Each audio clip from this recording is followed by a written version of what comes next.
العالمين والعاقبۃ للمتقین الصلاۃ والسلام علی سید الانبیاء والمرسلین اما بعد فاعوذ باللہ من الشیطان الرجیم بسم اللہ الرحمن الرحیم وعن ابی سعید الخدری رضی اللہ عنہ قال خرج رسول اللہ صلی اللہ علیہ وآلہ وسلم فی اضحی او فطر الى المصلی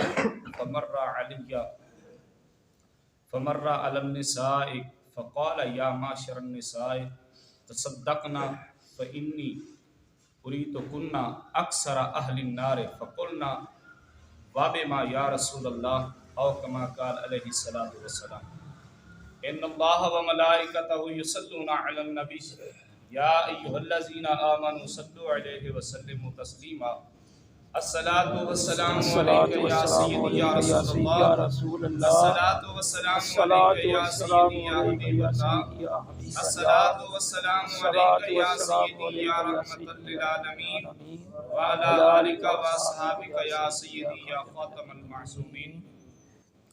عزیزو، اس حدیث میں میرے آقا فرما رہے ہیں کہ آج پتہ چلے گا کہ زیادہ جہنم میں کون ہے. جہنم میں سب سے زیادہ تعداد کس کی ہوگی؟ سبحان اللہ. اس حدیث کے راوی حضرت ابی سعید خدری ہیں. ان کا نامی اس میں گرامی جو ہے وہ شریف ہے. سعد بن مالک انصاری ہے اور خدرہ انصار کا ایک قبیلہ ہے جس کی طرف ان کو نسبت ہے. یہ بہت بڑے عالم ہیں احادیث کے اور ماہر صحابی. غزوہ خندق میں بھی حضور کے ساتھ تھے اور 12 غزوات میں انہوں نے میرے آقا علیہ الصلوۃ والسلام کے لیے ساتھ رہے. سبحان اللہ. اور آپ نے 84 سال کی عمر پائی. ماشاءاللہ. سبحان اللہ. کتنی؟ 84 سال. جنت البقیع میں آپ کا مزار پر انوار ہے. 64 ہجری میں انہوں نے وفات پائی اور 84 سال کی عمر انہوں نے پائی. نبی اکرم نور مجسم صلی اللہ علیہ وآلہ وسلم آپ سرکار عیدگاہ کی طرف نکلے.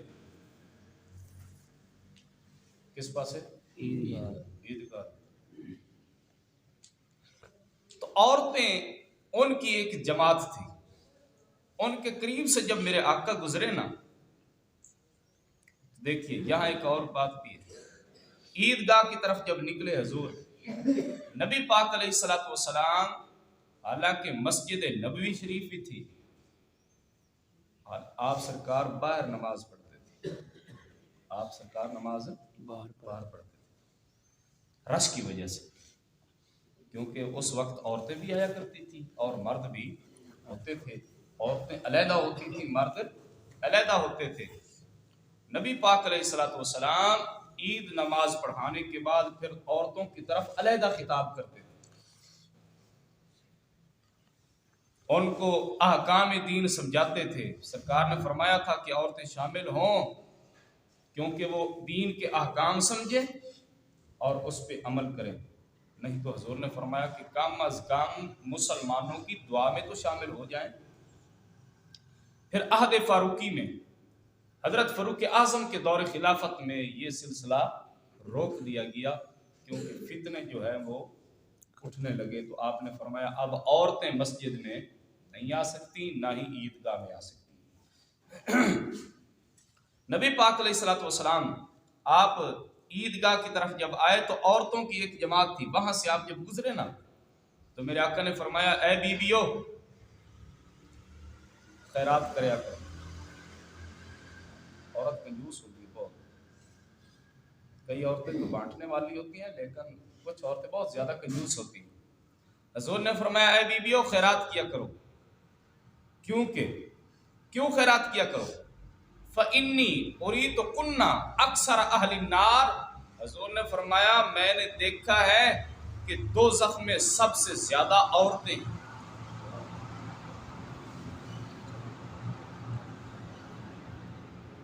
سب سے زیادہ دوزخ میں کون ہیں؟ عورتیں ہیں. اللہ اکبر کبیرہ، تم دوزخ والی ہو۔ انہوں نے عرض کیا حضور یہ کیوں، اسی دوزخ وچ کیوں زیادہ؟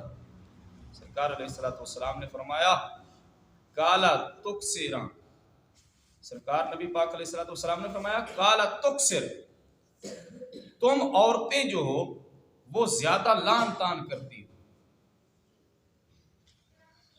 گالی گلوچ نکالتی ہو۔ عورت کے ساتھ لڑائی جھگڑا ہو جائے نا تو ایک بات کرو وہ 10 سناتی ہے۔ حضور فرماتے ہیں تم بچوں کو گھر میں لان تان کرتی ہو، تیرا فلانا ہی میں، تیرا فلانا ہی میں، تیرا ادلے ادلے، اس نے نہ اگلے چھڑنے ہوندے ہیں نہ پچھلے۔ میرے آقا فرماتے ہیں تم لان تان زیادہ کرتی ہو، اس وجہ سے تم جہنم میں زیادہ ہو۔ میں محمد دیکھ چکا ہوں، خدا کی قسم اس سے پتہ چلا میرے آقا کریم جنتیوں کی گنتی بھی جانتے ہیں اور دوزخیوں کی گنتی بھی جانتے ہیں۔ سبحان اللہ۔ اللہ رب العالمین نے اپنے حبیب کو سب کچھ عطا فرما دیا ہے۔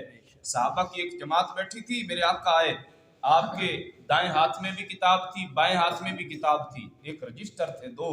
حضور تشریف لائے تو صحابہ نے عرض کی یا رسول اللہ یہ کیا ہے؟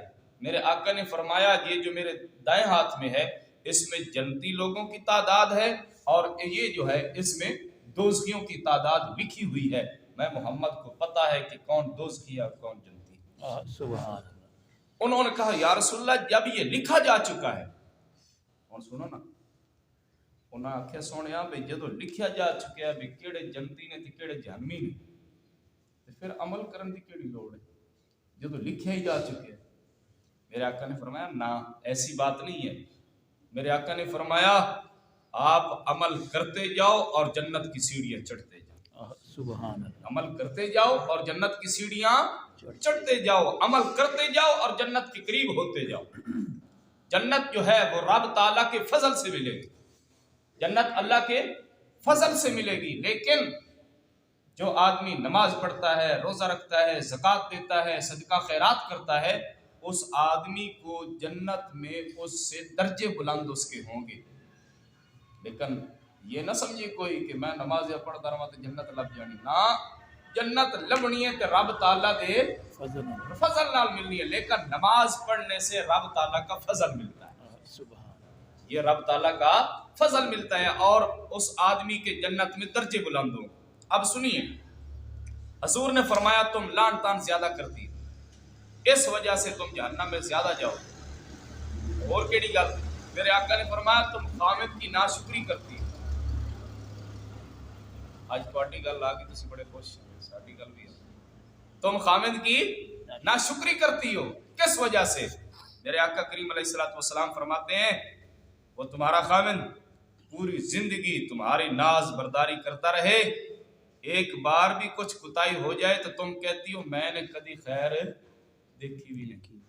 حضور فرماتے ہیں، میرے آقا فرماتے ہیں عورت بندے سے کہے مجھے فلاں چیز لے کر دو، وہ لے دے، ہاں جی فلاں چیز لے کر دو، فلاں چیز لے کر دو، فلاں چیز لے کر دو۔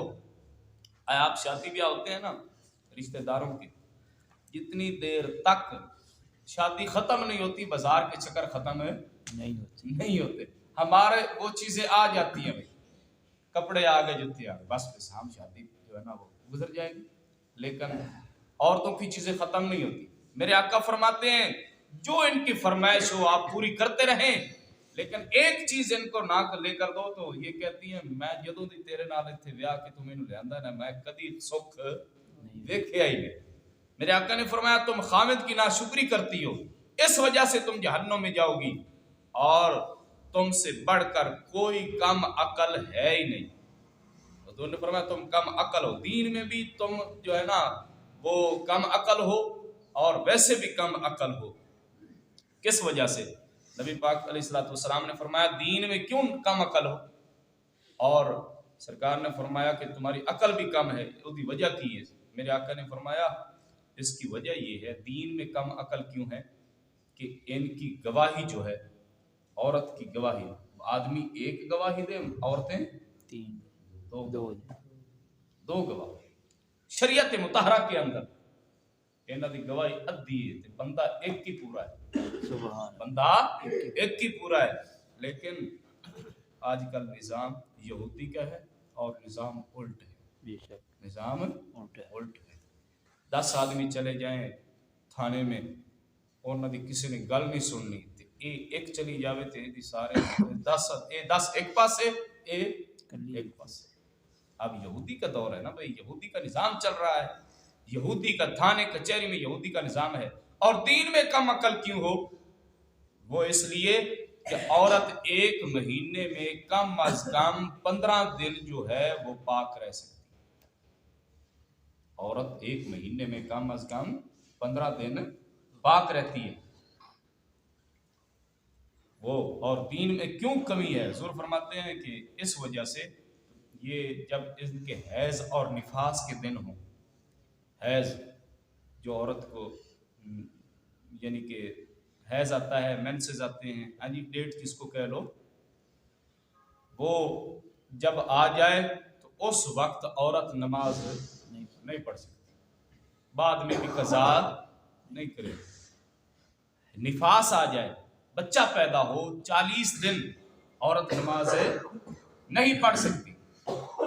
اور لیکن اگر حیض اور نفاس میں اس کے روزے، رمضان شریف کا مہینہ ہو تو پھر وہ روزوں کی قضا کرے گی، روزوں کی قضا کرے گی، نمازیں اس کو معاف ہو چکی ہیں. اس وجہ سے میرے آقا نے فرمایا کہ تم دین میں بھی کم ہو اور ویسے بھی کم عقل ہو، تمہاری گواہی بھی آدھی گواہی ہے. عرض کیا ہاں، فرمایا یہ عورت کم عقل ہے. نبی پاک علیہ الصلوۃ والسلام نے فرمایا کہ تم دین میں بھی کم عقل ہو اور ویسے بھی کم عقل ہو. اسی وجہ سے میرے آقا کریم علیہ الصلوۃ والسلام نے فرمایا اس وجہ سے، اور عورت کی ناشکری کی وجہ سے اور لعن طعن کرنے کی وجہ سے میرے آقا نے فرمایا کہ میں دیکھ چکا ہوں کہ عورتیں جہنم میں زیادہ ہیں. لہذا سرکار نے فرمایا کہ لعن طعن بھی نہ کیا کرو. یہ ہمیں بھی حکم ہے. جو آدمی لعن طعن کرے نا، لعن طعن کرنے والا کہاں جائے گا؟ اور کی کرامت بنائی پھرتے نے ساڈے سنی، فلاں پیر ہے جی وہ جب تک گال نہ کٹے تے پھر شفا نہیں ملتی. ایک کرامت بنی کھلی، گال نو کی بنائی کھلے نے کرامت. بھائی نہیں، ایسی بات نہیں ہے. وہ گالی کی وجہ سے آپ کو شفا نہیں ملتی.